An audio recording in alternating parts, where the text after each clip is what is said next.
स्पष्ट वक्ता। लखनऊ अग्निकांड के घायलों से केजीएमयू मिलने पहुंचे अखिलेश यादव। घायलों से मुलाकात के बाद अखिलेश यादव ने जताया गहरा दुख। सुरक्षा नियमों का पालन होता तो इतना बड़ा हादसा ना होता। सुरक्षा मानकों की अनदेखी से गई कई लोगों की जान। हादसे से प्रभावित परिवार की हर संभव मदद होनी चाहिए। एक घायल युवा से मिलकर आया हूँ, उसकी हालत चिंताजनक है। जान बचाने के लिए कूदे युवक की रीढ़ की हड्डी टूट चुकी है। घायल युवा का इलाज लंबे समय तक चलेगा। घायल युवा के परिवार में वही एक कमाने वाला था। सरकार पीड़ित परिवार की जिम्मेदारी उठाए। दुखों में अपने बेटे का, परिवार का खोने का दुख सबसे बड़ा दुख होता है।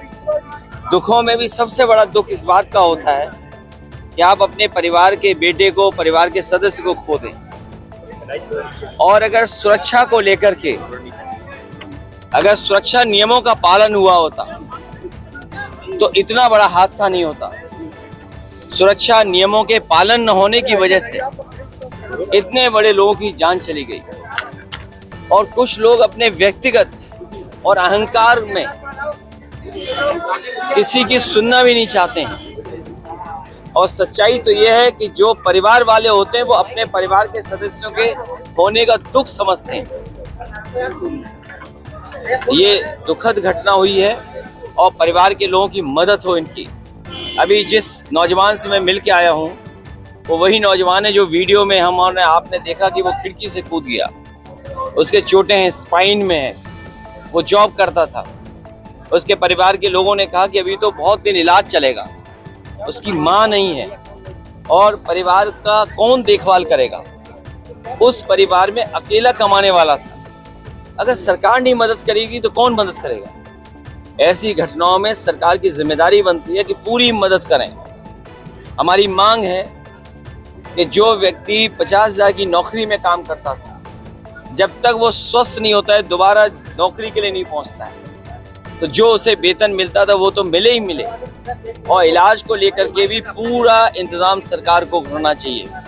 और जो मरने वाले जो बच्चे हैं, सरकार पे तो कौन कमी है खजाने की।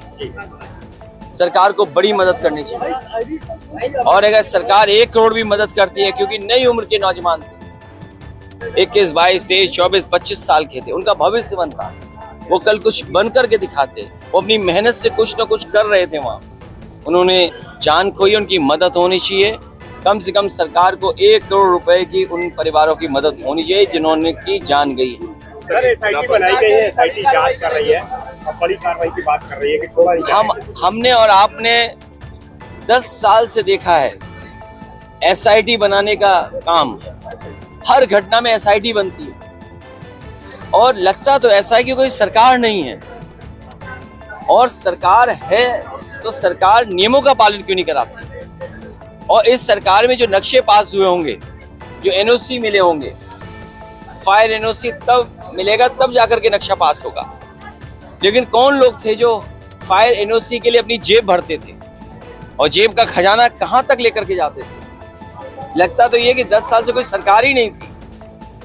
और जब भ्रष्टाचार हावी हो जाएगा मानकों पर तो क्या फैसला होगा। इस सरकार में भ्रष्टाचार हावी हो गया है मानकों पर। इसकी वजह से भ्रष्टाचार चरम सीमा पर है।